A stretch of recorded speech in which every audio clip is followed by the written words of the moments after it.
एक अत्यंत दैदिप्यमान अशा पद्धतीचा मगाशी आपले खासदार महोदय आदरणीय धैर्यशीलजी माने साहेबांनी आपल्या मनोगतामध्ये जी भूमिका सांगितली की हा दैदिप्यमान अशा पद्धतीचा सोहळा नसून हा एक अविस्मरणीय अशा पद्धतीचा सोहळा आहे जो नागदेवतेवरती जिवंत नागाच्या पूजेच्या असणाऱ्या आख्यायिकेवरती या असणाऱ्या गोरक्षनाथ महाराजांच्या पदस्पर्शानं अंबा मातेच्या असणाऱ्या आशीर्वादाच्या जोरावरती सालाबाद प्रमाणे सुरू असणारी जी आपली परंपरा आहे त्या परंपरेवरती श्रद्धा असणारे सर्व भाविक या भाविकांच्या दृष्टिकोनातून अंगावरती शहारे आणणारा जो दिवस होता तो दिवस 29 तारखेला आपल्या सगळ्यांनी याची देही याची डोळा अनुभवला आणि त्या असणाऱ्या आपल्या सोहळ्याच्या निमित्तानं आपण सगळ्या मंडळींनी एकत्रित यावं आणि इथं ऋणनिर्देश करावा। इथं या निमित्तानं आपण आभार मानावे। ते कुणाचे मानावेत तर मी तर म्हणेन खऱ्या अर्थानं पारसनाथ बाबांच्या रूपानं गोरक्षनाथ महाराजांची जी एक प्रतिरूपी आपल्या इथं शिराळ्यामध्ये आहे तोरणा आणि मोरण्याच्या संगमावरती आज आपला जो मठ आहे त्या मठामध्ये मला वाटते मी अनेक वेळा गेलो।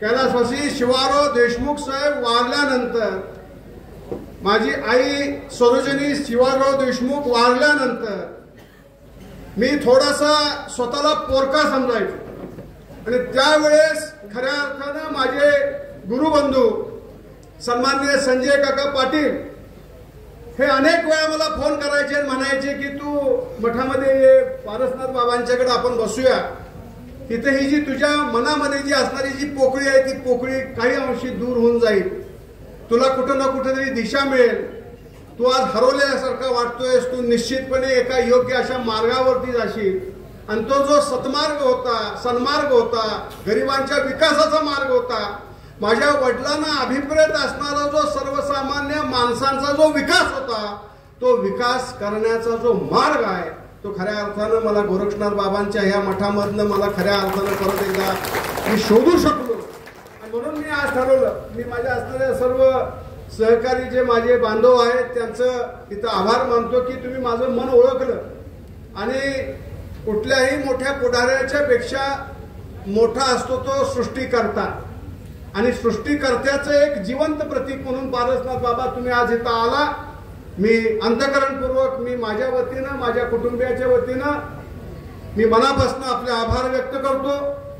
माझे बंधू सहकारी धैर्यशील माने साहेब ती एक अवलिय आसामी आहे दिसताना आपल्याला अशी थोडीशी आपण म्हणू की बाबा आपण हातात हात घेतलेला आहे हे दिल्लीमध्ये जाऊन काय करणार मुंबईमध्ये जाऊन काय करणार पण मी तुम्हाला सांगतो की माझ्या वडिलांनी मला सांगितलं होतं की महाराष्ट्रामध्ये जे काही young leaders to watch for आहेत त्यामध्ये जर कोण असतील तर त्यामध्ये धैर्यशील मानेंचं सुद्धा नाव हे तुम्हाला चांगल्या मताप्रमाणे घ्यायला पाहिजे। ते इथे येऊन गेले आमचे सर्वांचेच ज्येष्ठ मार्गदर्शक सहकारामध्ये आणि संस्थात्मक कामामध्ये आणि एक ज्याला आपण म्हणतो वचनी राजकारणी म्हणून ज्यांची आख्यायिका आहे ते विनय कोरे सावकार इथं आले ते सुद्धा नाथभक्त आहेत।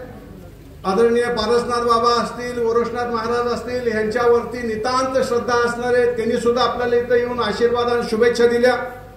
माझे बंधू सहकारी आणि विधान परिषदेमध्ये ज्यांनी नागपंचमीच्या असणाऱ्या ह्या आपल्या उत्सवासाठी सातत्यानं प्रयत्न केला ते सांगायचे की नागपंचमीची जी आपली ही आख्यायिका आहे ह्या आख्यायिकेला जर खऱ्या अर्थानं मूर्त स्वरूप द्यायचं असेल तर आपल्याला जिवंत नागाची पूजा पूर्वरत सुरू करायला पाहिजे। ते सदाभाऊ खोत साहेब सुद्धा इथे येऊन गेले। इथं उपस्थित असलेले माझे सहकारी सन्माननीय सम्राट बाबा महाडिक त्यांनी खांद्याला खांदा लावून मला वाटते बघेल साहेब आले त्यावेळेस आम्ही एकत्रित होतो ज्योतिरादित्य सिंधिया साहेब आले त्यावेळेस आम्ही एकत्रित होतो। त्यानंतर माझ्या माहितीप्रमाणे आपल्या ह्या निवडणुकीच्या माध्यमातून त्यांनी आपल्याला सहकार्य करण्याच्या संदर्भातल्या आणाभाका हितच घेतल्या आणि त्यानंतर आपला असणारा सगळा पक्षीय कार्यक्रम आहे त्या पक्षीय कार्यक्रमामध्ये आपण सातत्यानं जीवाभावाचे सहकारी म्हणून काम करतो। त्यांनी सुद्धा इथे येऊन आपल्याला शुभचिंतन दिलं। इथं उपस्थित असलेले आमचे सहकारी बंधू सन्माननीय गौरवभाऊ नायकवडी त्यांचं सुद्धा इथं या निमित्तानं मला अभिनंदन करावंसं वाटतं. कष्टकरी असतील, श्रमक असतील, शेतमजूर असतील, आपले असणारे धरणग्रस्त असतील, अभयारण्यग्रस्त असतील, उपेक्षित असतील, त्या उपेक्षितांना खऱ्या अर्थानं न्याय मिळवून द्यायचा. आज मला सांगा, लाडक्या बहिणींना 1500 रुपये आम्ही देतो, पण आमच्या ह्या सगळ्या विकास पुरुषांना आम्ही फक्त 400 रुपये निर्वाह भत्ता देतो की ज्यांनी आपली नाळ जिथं पुरलेली आहे त्या जमिनी सोडलेल्या आहेत या तुमच्या अभयारण्यासाठी आणि धरणासाठी, ते वाढवण्यासाठी अहोरात्र प्रयत्न करणारी यांची संघटना आहे. त्यांचं सुद्धा इथं या निमित्तानं आम्हाला आभार मानणं गरजेचं आहे. माझे सहकारी निशिकांत दादा असतील, सन्मान्य रणधीर नाईक साहेब इथं येऊन गेले, त्यांचे सुद्धा मी इथं आभार व्यक्त करतो. आदरणीय नाईक साहेब, त्यांच्या असणाऱ्या सातत्याचा आम्हाला वेगवेगळ्या कारणानं निरोप असतो, फोन असतो, आम्ही बोलतो. आणि माझा स्वभाव आहे राजकारणापुरतं राजकारण. एकदा का 15 दिवसाचं आपलं हे सत्ताकारण संपलं की आपण गजकारणाच्या मानसिकतेतनं बाहेर यायचं. आपल्याला त्या शिराळा विधानसभा मतदारसंघाला आपण शपथ दिलेली आहे की कोणत्याही परिस्थितीत महाराष्ट्राच्या पटलावरती विकासाचा ज्यावेळेस आलेख लिहिला जाईल त्यावेळेस हा शिराळा विधानसभा मतदारसंघ हा या असणाऱ्या नामावलीमध्ये कुठं ना कुठेतरी झळकला पाहिजे, यासाठी आपल्याला झटायचंय. आणि ज्या ज्या असणाऱ्या आपल्या सहकार्याचं आपल्याला त्यासाठी मार्गदर्शन आणि सहयोग मिळेल त्या सगळ्या सहकार्याचं आपण मार्गदर्शन आणि सहयोग घेणार आहे. इथं उपस्थित असलेले आमचे तीर्थरूप फतेसिंग काका असतील, चिमण भाऊ इथे येऊन गेले, माझे असणारे सहकारी भगत नाना, त्यांचा सुद्धा इथं या निमित्तानं मला आभार व्यक्त करायचे. सन्मान्य रणजित भैया असतील, सन्मान्य पृथ्वी बाबा असतील, माझे बंधू जयराज बाबा असतील, हनुमंतरावजी आपलं, सुखदेव तात्या, केडी आबा, कुंभार साहेब आपलं, राहुलजी आपलं, भीमरावजी आपलं, महाराजजी आपलं, आमचे पंजाब मामा सुद्धा इथं आलेले आहेत. पंजाब मामांचं माझं मला वाटते ते मामा असतील सम्राट बाबांचे, पण मी त्यांना मामा मानतो कारण का माझं त्यांचं एक वेगळ्या पद्धतीचं ऋणानुबंध आहे. ते सुद्धा इथं आलेले आहेत. तिथं उपस्थित असलेले सम्राट बाबा शिंदे साहेब असतील, त्यांचे असणारे सर्व सहकारी असतील, सर्वच उपस्थित असलेले प्रतापराव भाऊ यादव साहेब, त्यांचे असणारे सर्व सहकारी, सर्वच आदरणीय मान्यवर विक्रम पाटील साहेब, संपत भाऊंचा इथं या निमित्तानं मला आदरयुक्त अशा पद्धतीचा उल्लेख करायचा आहे. माझे वडिलांचे सहकारी बाळकृष्ण संभाजी पाटील साहेब, बाळको आबांचा इथं या निमित्तानं मला आवर्जून उल्लेख करायचा आहे. मंचकावर उपस्थित असलेले सर्वच आदरणीय मान्यवर, आमच्या अनिताताई धस असतील, विद्याताई पाटील असतील, कुलकर्णी काकी असतील, आमच्या अनिता काकी असतील, सर्वच आमच्या काकी सुद्धा इथं आलेले आहेत. त्यांचं सुद्धा मी इथं ऋण निर्देश करतो की तुम्ही सगळी इथं या निमित्तानं आला. मला बंधूंनो, पहिल्या दिवसापासून मी निवडून आल्यानंतर 23 नोव्हेंबरला मी गौरवभाऊ निवडून आलो आणि त्या दिवसापासून मला व्यक्तिगत अशा पद्धतीचे सत्कार समारंभ कधीच आवडलेले नाही. मी जिल्हा परिषदेमध्ये सभापती झालो 97 ते 2002 सभापती होतो. अगदी क्वचित मी त्यावेळेस सत्कार समारंभ स्वीकारले. त्यावेळेस मला देशमुख साहेब बळबळ सांगायचे, अरे सत्कार घ्यायचे असतात त्याशिवाय तुझी ओळख होणार नाही, तू त्या निमित्तानं असणाऱ्या आपल्या सर्व सहकार्यांना समजून घेऊ शकणार नाहीस, त्यांची मतं तुला कळणार नाही, पत्रकार महोदयांच्या बरोबर तुझा संवाद होणार नाही, त्यांना तुझी मतं कळणार नाही, तू काय बोलतोयस त्याच्यावरचं परीक्षण हसबनीस साहेबांची आणखी शहा साहेबांची असणारी जी कक्षा आहे ती कक्षा करू शकणार नाही. पण मला त्या काळापासून थोडासा मी प्रसिद्धी पराडमुख असल्यामुळं माझं काम असं आहे, बातें कम और काम ज्यादा. म्हणजे रख हौसला वो मंजर भी चला जाएगा, प्यासे के पास चल के समंदर भी आ जाएगा, थक कर ना बैठे मंजिल के मुसाफिर, मंजिल भी मिलेगी और मिलने का मजा भी आएगा. या भूमिकेचा पुरस्कार करणारा माणूस.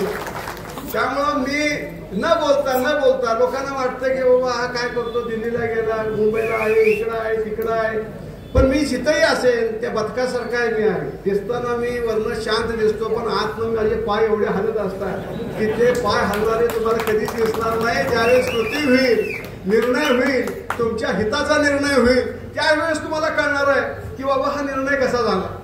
आज सुद्धा इथं मला तुम्हाला सगळ्यांना सांगावंच वाटतं की पारसनाथ बाबांचं इथं मी ऋण निर्देश यासाठी करतो योगी आदित्यनाथ साहेबांपासनं ते अगदी वेळ पडली तर देवेंद्र भाऊंच्या पर्यंत या आपल्या नागपंचमीसाठी त्यांनी माझ्यासाठी फोन केलेले आहेत. आणि म्हणून ज्या दिवशी आपली 6 वाजता वर्ण फॅक्स आला तसं बघितलं तर दुपारी 3 वाजता आपण तिथं दत्त सेवा पतसंस्थेच्या उद्घाटनाच्या वेळेसच आपल्याला एका मोठ्या इसमाचा दिल्लीवरून फोन आला होता. ते आज खरं म्हणजे तुमच्याशी बोलणार होते पण ते हरिद्वारला गेले असल्यामुळे आपले भूपेंद्र यादव साहेब आज नाही तर तुमच्याबरोबर व्हिडिओ कॉन्फरन्सवरनं तुम्हाला त्यानिमित्तानं बोलणार होते, तुम्हाला शुभेच्छा देणार होते. पण यथावकाश मी तुम्हाला आज सांगतो, शिराळकरांनी हात वरती करून सांगावं की आपल्याला उद्याचा नवीन जो कार्यक्रम घ्यायचा आहे त्या कार्यक्रमामध्ये अमित शाह साहेबांना, आणखीन भूपेंद्र यादव साहेबांना, देवेंद्र भाऊंना बोलवायचं आहे का नाही? हात वरती करून सांगा तुम्ही. कारण का त्या सगळ्या मंडळींनी, एकनाथ शिंदे साहेबांनी, अजित दादांनी आपल्याला ह्या आपल्या नागपंचमीसाठी प्रचंड मोठ्या पद्धतीचे प्रयत्न केलेले आहेत. किंबहुना अशक्य ते शक्य करी स्वामी समर्थ या उक्तीप्रमाणे या असणाऱ्या मंडळींनी प्रचंड प्रयत्न केले. आज सुद्धा तुम्हाला मला सांगणं गरजेचं वाटतं की ज्या वेळेस मी विधिमंडळामध्ये ही लक्षवेधी मांडली, ती लक्षवेधी मांडायच्या अगोदर मी आदरणीय देशाचे गृहमंत्री अमित शाह साहेबांना भेटलो. भेटायच्या अगोदर मी आमच्या लाडक्या मुख्यमंत्र्यांना भेटलो होतो. त्यांना सांगितलं होतं की मुख्यमंत्री महोदय, लोकांची उत्कट भावना आहे, किंबहुना माझं असं प्रामाणिक मत आहे, घटनेच्या कलम 25 आणि 26 प्रमाणे आपल्याला काही घटनादत्त अधिकार आपल्या घटनेनं दिलेले आहेत आणि आपण घटनेचा उद्घोष करतो. मग पाश्चिमात्य देशांनी ठरवलेली जी काही नियम नियमावली आहे ती नियम नियमावली प्राण्यांच्या संदर्भात आमची जी भावना आहे पूजेची त्या बाबतीत तुम्ही कशी लागू करता? जर समजा चीनमध्ये उद मांजर ते त्यांचं भक्ष्यस्थान करत असतील, साप ते त्यांचं भक्ष्यस्थान करत असतील, विंचू ते त्यांचं भक्ष्यस्थान करत असतील आणि जर हे पाश्चिमात्य देशांनी तयार केलेले जे वन्यजीवाचे कायदे तिथे लागू होत नसतील तर मग शिराळ्यामध्ये आम्ही नागाला आमचा भाऊ मानतो, आम्ही त्याची असणारी जी आस्थेवाईक अशा पद्धतीची पूजा करू इच्छितो, त्या असणाऱ्या भावनेला तुम्ही तिथं न्याय का देऊ शकत नाही? हा खऱ्या अर्थानं प्रश्न आम्ही तिथं मांडला. आणि तो नुसता मांडला नाही तर बंधूंनो, तिथं देवेंद्र भाऊंनी आदरणीय शहा साहेबांना आणि भूपेंद्र यादव साहेबांना फोन करून सांगितलं की साहेब, सुब्रमण्यम समिती जी नेमली गेलेली आहे त्या सुब्रमण्यम समितीनं काही स्वयंस्पष्ट अशा पद्धतीचे आदेश दिलेले आहेत, काही त्यांनी संकेत दिलेले आहेत की ह्या पुढच्या काळामध्ये आपली असणारी परंपरा, जर समजा तामिळनाडूमध्ये तुम्ही जल्लीकट्टूला जर परवानगी देत असाल, बैलगाडींच्या स्पर्धेला तुम्ही जर परत एकदा पुनर्चालना देत असाल, कलम 65 प्रमाणे तुम्ही अंदमान आणि निकोबार मध्ये वन्य प्राण्यांचा सहवासाची परवानगी जर तिथल्या असणाऱ्या आदिवासींना देत असाल तर मग आपल्या ह्या असणाऱ्या नागपूजेला सुद्धा तुम्ही अपवाद का करताय? तिला सुद्धा त्या निमित्तानं परवानगी द्यायला पाहिजे अशा पद्धतीचा अट्टास तिथं त्यांनी धरला. मला सांगितलं विधिमंडळामध्ये तू या निमित्ताने एलएक्यू मांड. आपण एलएक्यू मांडला. एलएक्यू मांडल्यानंतर त्या एलएक्यू मध्ये आपण समजून सांगितलं की परंपरा काय, हजारो वर्षापूर्वीची ही आपली परंपरा आहे. या परंपरेला मला वाटतंय अगदी नाथ लांबरूत पासून ते करवीर महात्म्यापर्यंत समर्थ रामदासांच्या असणाऱ्या अनेक ओळ्यांमध्ये या नागपंचमीचा उल्लेख झालेला आहे. काही मंडळींनी जर समजा त्याच्या संदर्भातली जे काही कुभांड रचलेले असतील किंवा गैरसमज केले असतील तर ही असणारी धार्मिक भावना त्या असणाऱ्या मंडळींच्या त्या कुभांडापायी तुम्ही थांबवणार आहात का? अशा पद्धतीचा स्पष्ट विचार आपण तिथं त्या निमित्तानं मांडला आणि सांगितलं. तिथं चातकासारखे कान लावून आणि डोळे लावून इथली लोक 32 शिराळ्याची ह्या असणाऱ्या लक्षवेधीकडे बघत आहेत. तुम्ही काही ना काहीतरी ठोस अशा पद्धतीचा निर्णय या असणाऱ्या नागपंचमीच्या संदर्भातला घ्यायला पाहिजे. आणि बंधूंनो, त्या असणाऱ्या लक्षवेधीच्या नंतर खऱ्या अर्थानं आपली जी चक्र आहे ती चक्र एवढी वेगाने फिरली. धैर्यशील माने साहेब असतील, मी असेल, सदाभाऊ खोत साहेब असतील, इथं मंचकावर बसलेले अनेक आमचे सहकारी असलेल्या सगळ्या सहकार्यांनी त्याचा पाठपुरावा केला आणि त्याचा परिपाक असा झाला की बरोबर 28 तारखेला संध्याकाळी 6 वाजता ज्या वेळेस आपल्याला या संदर्भातला निरोप थडकला की आपण आता जाहीररित्या लोक शिक्षण आणि धार्मिक शिक्षण या असणाऱ्या संज्ञेखाली ही नागपंचमी परत एकदा पूर्ववत सुरू करायची. 21 मंडळांना या निमित्तानं मंजुरी मिळाली. 21 आपले मित्र जे आहेत, जे प्राणी मित्र आहेत, निसर्ग मित्र आहेत, त्या मित्रांना या निमित्तानं नाग हाताळण्याची आणि नागाच्या बाबतीतली असणारी माहिती, मग ती असणारी झुऑलॉजिकल माहिती असेल, पारंपरिक माहिती असेल, धार्मिक माहिती असेल, ही सगळी माहिती तिथं त्या निमित्तानं देण्याच्या संदर्भातली एक महत्वपूर्ण अशा पद्धतीचा निर्णय घेतला. तो पण आपण संध्याकाळी का घेतला त्याचं सुद्धा कारण आहे तुम्हाला. आता माधुरी हत्तीनीच्या संदर्भात बघताय, ती हत्ती बिचारी नांदीच्या मठामध्ये सुखणीवर राहत होती, तिची निगा तिथली लोक घेत होती. पण कोणतरी प्राणी मित्र उठला आणि त्यांनी सांगितलं की हत्तीनीला आर्थरायटिस झालेलं आहे, हत्तीनीच्या पायाला लागलेलं आहे, हत्तीनीला घेऊन जायला पाहिजे. कुठंतरी केस घातली. केस घातल्यानंतर त्या संदर्भातला निर्णय झाला, हत्तीन गेली. आणि अशा पद्धतीनं उद्या कुठल्याही पद्धतीनं अटकाव होऊ नये यासाठी संध्याकाळी निर्णय झाला. सकाळी आपण तो साजरा करण्याच्या संदर्भातला जो सरकारचा नियम आहे त्या नियमाला अधीन राहून आपण साजरा केला. आता मगाशी जे आपले खासदार महोदय आपल्याला सांगून गेलेले आहेत की ही नागपंचमीची खऱ्या अर्थानं परत पूर्ववत सुरुवात आहे असं म्हणलं तर काय वावगं ठरणार नाही. हे जे दार आहे, दार जे बंद होतं त्याची खिडकी आज आपण उघडी केलेली आहे. आता पुढच्या काळामध्ये आपल्याला त्याचा जर महाद्वार करायचा असेल तर आपल्याला काही निर्बंध आपल्या स्वतःवरती सुद्धा घालून घ्यायला लागतील आणि ते घालण्याची, ते घेण्याची खऱ्या अर्थानं जबाबदारी ही तुमची आणि माझी सर्वांची आहे. कारण का शेवटी आपल्याला आपला हेतू काय, मगाशी पृथ्वी बाबा बोलले, रणजित भैया बोलले, सन्मान्य सम्राट बाबा बोलले, माझं विजन वेगळं आहे या शिरायाच्या बाबतीत. ही शिरायाची नागपंचमी जर आपण तिला गत वैभव प्राप्त करून दिलं तर ही जगाचं असणारं कुतूहलाचं केंद्र होणार आहे. किंबहुना माझं तर म्हणणं असं आहे की जगातली काही जी काही धार्मिक पर्यटनाची स्थळं जी आहेत त्या पर्यटनाच्या स्थळामध्ये या असणाऱ्या 32 शिरायाचा नामोल्लेख करण्याची एक संधी या नागपंचमीच्या रूपानं आपल्याला मिळालेली आहे. आणि म्हणून आपण ती संधी दवडायची नाहीये.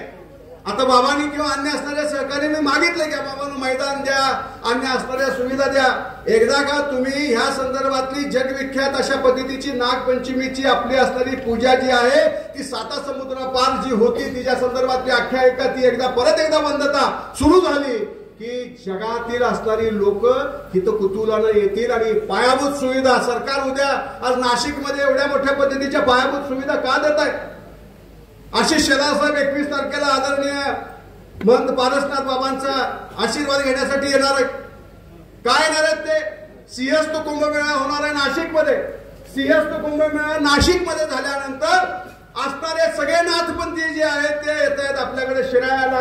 नाशिकमध्ये जर आपण 1000-2000 कोटी रुपये जर वेगवेगळ्या पायाभूत सुविधांसाठी खर्च करत असू तर आपल्या असणाऱ्या इथल्या परिसरासाठी सुद्धा, आपल्या गोरक्षनाथ महाराजांच्या असणाऱ्या परिसरासाठी, शिरायासाठी सुद्धा 100-200 कोटी रुपये खर्च करायला काय अडचण आहे. आणि हे पाहण्यासाठी म्हणून महाराष्ट्राचे सांस्कृतिक कार्यमंत्री आणि ज्यांची आघात सत्ता आहे नाथपंथीयांवरती, गोरक्षनाथ महाराजांच्या वरती, मच्छिंद्रनाथ महाराजांच्या वरती सातत्यानं ते वेगवेगळ्या ठिकाणी गोरखपूरला सुद्धा ते जाऊन आलेले आहेत. आणि म्हणून मला तुम्हाला सगळ्यांना सांगायचं की आपल्याला हे जर या निमित्ताने एक केंद्र आपण तयार केलं तर त्या केंद्राचा खऱ्या अर्थानं तुमचा चेहरा मारा बदलून जाणार आहे. तुम्ही जावा शनी शिंगणापूरला, तुम्ही जावा गोरखपूरला, तसंच तुम्ही या शिरायाला आणि शिरायामधली असणारी ही पायाभूत सुविधांची मालिका बघा.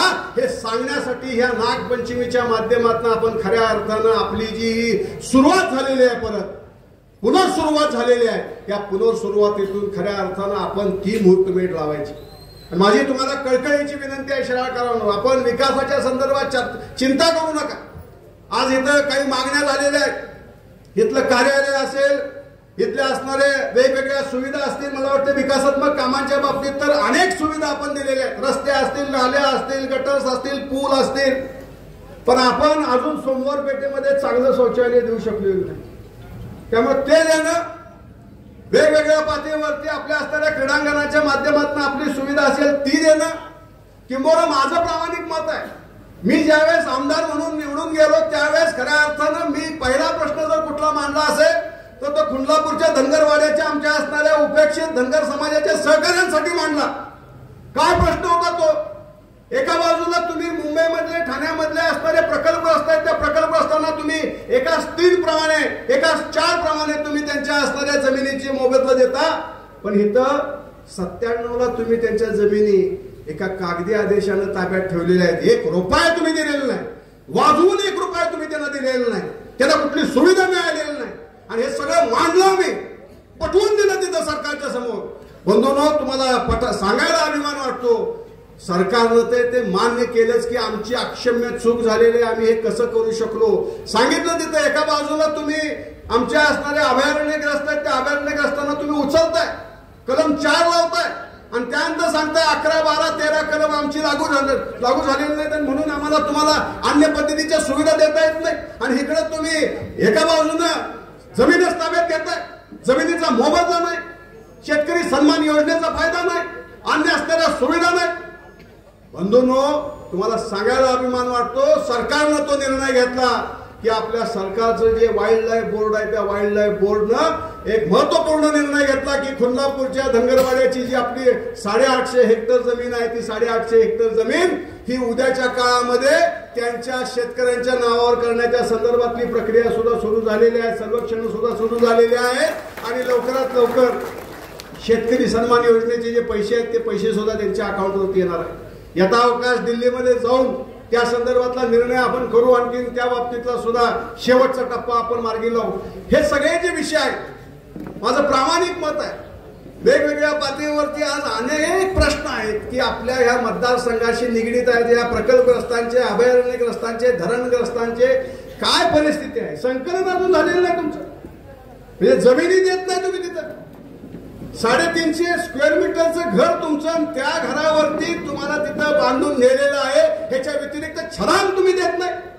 आणि अशा पद्धतीने जर समजा ज्या मंडळींनी स्वतःची असणारी सगळी हयात तिथं घालवली, 5 मिनिटात तुम्ही त्यांना उठवताय आणि सांगताय की तुम्ही इथं जावा, दुसऱ्या ठिकाणी आम्ही तुमची अगदी सादर व्यवस्था करू, आणि त्यानंतर 20-20 वर्ष झाल्यानंतर सुद्धा तुम्ही त्यांना तिथं चर्चेला सुद्धा बोलवत नाही। उद्याच्या काळामध्ये खऱ्या अर्थानं राहून आपल्याला ह्या उपेक्षितांचा आवाज विधिमंडळामध्ये बनायचा आहे, आपल्या असणाऱ्या सर्व बेरोजगार तरुणांचा आवाज उद्याच्या आपल्या विधिमंडळामध्ये बनायचा आहे, आपल्या असणारे वेगवेगळे जे आमचे वडीलधारी सहकारी आहेत। कालच मी एक पिक्चर बघितला, जुनं फर्निचर, फार सुंदर पिक्चर आहे, महेश मांजरेकर, आणि मी त्यावेळेस भारावून गेलो, मी ठरवलं की आपल्या असणारे जे 60च्या वरचे जे सर्व वडीलधारी बांधव आहेत, त्या कुठल्याही बांधवाला असं वाटता कामा नये की कुटुंबातला कोण जर सहकारी त्याच्याकडे लक्ष देत नसेल तर सरकार त्याचा भाऊ म्हणून, सरकार त्याचा असणारा त्याचा पाठीराखा म्हणून या पुढच्या काळामध्ये 60च्या वरच्या असणाऱ्या वडीलधाऱ्यांच्या मागे सरकार उभं करण्याच्या संदर्भातलं शिवधनुष्य आम्ही उचललेलं आहे। निश्चितपणे तुम्हाला मी सांगतो, या पुढच्या काळामध्ये आम्ही त्यामध्ये सुद्धा कुठेही कमी पडणार नाही। मला आपल्या असणाऱ्या मतदारसंघाच्या बाबतीत तुम्हाला मला अगदी विनम्रपणानं सांगायचं, हा मतदारसंघ अगदी अण्णाभाऊ साठेंचं स्मारक असेल, ते लवकरात लवकर त्याच्या जागेच्या संदर्भातला निर्णय अंतिम होणार आहे, ते स्मारक आपलं मार्गी लागते, त्या बाबतीतले असणारे जे काही कागदोपत्री विषय आहेत ते आता मार्गी लागायच्या अंतिम अवस्थेत आहेत। त्याचबरोबर आमचं कोकरूडमध्ये देशमुख साहेबांच्या स्मारकाच्या संदर्भातली जागा जवळजवळ 9 एकर आपण आता वर्ग करून घेतलेली आहे। या असणाऱ्या आपल्या संभाजी महाराजांच्या स्मारकाच्या संदर्भात सुद्धा ज्योतिरादित्य सिंधिया साहेब आले, ते म्हणले की मी जर कुठं गेलो पहिल्यांदा तर मी भुईकोट किल्ल्यावरती जाणार, कारण का आम्ही महाराजांचे सरदार आहोत, आम्ही कुर्णीसात करणार तिथं, आणि त्यांनी तिथं सांगितलं या स्मारकाला आम्ही 1 रुपयात म्हणजे कितीही पैसे लागले तर आम्ही कधी पडणार नाही। या सरकारच्या माध्यमातून 13 कोटी रुपये या आपल्या स्मारकासाठी बंधूंनो मंजूर झालेले आहेत, आणि त्याहूनही पुढे जाऊन या असणाऱ्या सगळ्या प्रक्रियेमध्ये माझं उद्याच्या काळामध्ये आपल्या मतदारसंघाच्या बाबतीतलं जे खरं लक्ष आहे ते या मतदारसंघातल्या असणाऱ्या शिक्षणावरती, या मतदारसंघातल्या असणाऱ्या आरोग्याच्या प्रश्नावरती, आणि आपल्या मतदारसंघाला पर्यटन अनुकूल कसं करता येईल, मग ते ॲग्रो टुरिझम असेल किंवा फॉरेस्ट टुरिझम असेल, तुमचा असणारा पर कॅपिटल इन्कम, तुमचा असणारा जो उत्पन्नाचा जो नकाशा आहे किंवा अक्षांश आहे तो कसा वाढेल यासाठी आम्ही प्रयत्न करणार आहे। मला तुम्हाला खात्रीने या निमित्तानं सांगायचं आहे की माझ्या विजन मध्ये येत्या येणाऱ्या काळामध्ये चांदोलीच्या आपल्या या ठिकाणी, चांदोलीच्या आपल्या अभयारण्याच्या ठिकाणी, सह्याद्रीच्या व्याघ्र प्रकल्पाच्या ठिकाणी, आपल्या प्रचितगडापासून ते अगदी त्या परिसरापर्यंत काही ना काहीतरी चांगलं असं की जे आपल्या देशातले जे काही चांगल्या अशा प्रतिकृती आहेत त्या तिथे निर्माण करायच्या आणि जगातले आणि महाराष्ट्रातले आणि देशातले पर्यटक आपल्याकडे कसे आकृष्ट होतील या बाबतीतला सुद्धा आम्ही लवकरात लवकर प्रयत्न करतोय. खूप चांगल्या पद्धतीचं आपण या पुढच्या काळामध्ये सुद्धा काम करणार आहोत. माझी आपल्याला सगळ्यांना कळकळीची विनंती आहे की आपण सुद्धा सगळ्या मंडळींनी, आपण सगळे सहकारी आहोत. ही आपली असणारी संघटना आहे, आपण सगळे एका विचाराचे आहोत. देशमुख साहेबांनी आपल्याला खूप चांगल्या पद्धतीचे संस्कार दिलेले आहेत. दादांचं नेतृत्व, दादांचं व्यक्तिमत्व असं होतं की दादांच्या मृत्यूच्या अगोदर 3 दिवस एका सहकार्यानं स्वतःच्या असणाऱ्या मुलाच्या औषधाच्या बिलाच्या संदर्भातलं पत्र मागितलं. मला वाटते हात थरथरत होते तरी पण त्यांनी सही केली आणि सांगितलं की तुझं 1,27,000 रुपयाचं जे बिल आहे ते तुझे शेटे होते, ओमप्रकाश शेटे म्हणून त्यावेळेस मुख्यमंत्री कार्यालय बघायचे मेडिकल विभाग, त्यांना ते पत्र पाठवलं होतं, मला अजूनही आठवते. त्यामुळे हा वारसा आपल्याला सगळ्यांना आहे बंधूंनो, सेवेचा वारसा आहे. आपण कोणत्याही परिस्थितीत आपण ह्या पुढच्या काळामध्ये तो वारसा पुढे घेऊन जात असताना आपल्या समोर अनेक अडथळे जरी आले तर ते अनेक अडथळे आपण पार करायचे आहेत. कारण का आपल्याला देशमुख साहेबांच्या असणाऱ्या स्वप्नातला शिराळा विधानसभा मतदारसंघ उद्याच्या काळामध्ये निर्माण करायचा आहे. अनेक संस्थात्मक बाबतीच्या संदर्भात सुद्धा चर्चा होती. मी तुम्हाला आज इथे या निमित्तानं ग्वाही देतो, खूप गंभीरपणे काही गोष्टींच्या संदर्भातला उहापोह सुरू आहे. येत्या येणाऱ्या काळामध्ये देशाचं जे नेतृत्व आहे ते देशाचं नेतृत्व गांभीर्यानं या मतदारसंघामध्ये सुद्धा काही ना काहीतरी मोठा अशा पद्धतीचा उपक्रम किंवा मोठ्या अशा पद्धतीच्या ज्या काही उद्योग व्यवस्था आहे त्या उद्योग व्यवस्था देण्याच्या संदर्भातला मानस त्यांच्या मनामध्ये आहे की ज्या माध्यमातून या मतदारसंघातल्या असणाऱ्या आमच्या बेरोजगार तरुणांच्या मनामध्ये जी खदखद आहे की आम्हाला या निमित्तानं शाश्वत रोजगार मिळावा, तो शाश्वत रोजगार निश्चितपणे आम्ही देऊ. आणि त्याहून पुढे जाऊन तुम्हाला सगळ्यांना सांगावं असं वाटतं की मुख्यमंत्री महोदयांचं मी काम बघतोय, मुख्यमंत्री महोदयांच्या बरोबर फार जवळून मी काम बघतोय त्यांचं. आज मुख्यमंत्री सौर ऊर्जेच्या माध्यमातून त्यांनी जे सौर ऊर्जेचं जे जाळं उभा करायचा निर्णय घेतलेला आहे, 16,000 मेगावॅट या महाराष्ट्रामध्ये सौर पॅनेलच्या माध्यमातून ऊर्जा जी आहे ती ऊर्जा सर्वसामान्य शेतकऱ्यांना सकाळी 9 ते संध्याकाळी 5 मोफत देण्याच्या संदर्भातला निर्णय त्यांनी घेतला. बळीराजा कृषी सन्मान योजनेच्या माध्यमातून 7.5 HP असणारे सगळे शेतकरी आहेत त्यांच्या सगळ्या शेतकऱ्यांची 18,000 रुपयाची वर्षाची बिलं या निमित्तानं माफ झाली.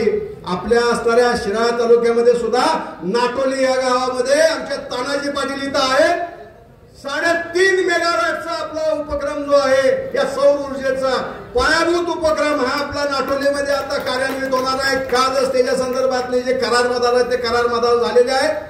50-60 मुलांना या निमित्तानं तुम्हाला ज्ञानपणानं रोजगार देण्यात येणार आहे. आणि 1200 आमच्या असणाऱ्या पंपधारक शेतकऱ्यांना सकाळी 9 ते संध्याकाळी 5 मोफत वीज देण्याच्या संदर्भातला पहिला पायाभूत उपक्रम हा शिराळा तालुक्यामध्ये आपण कार्यान्वित करत आहोत.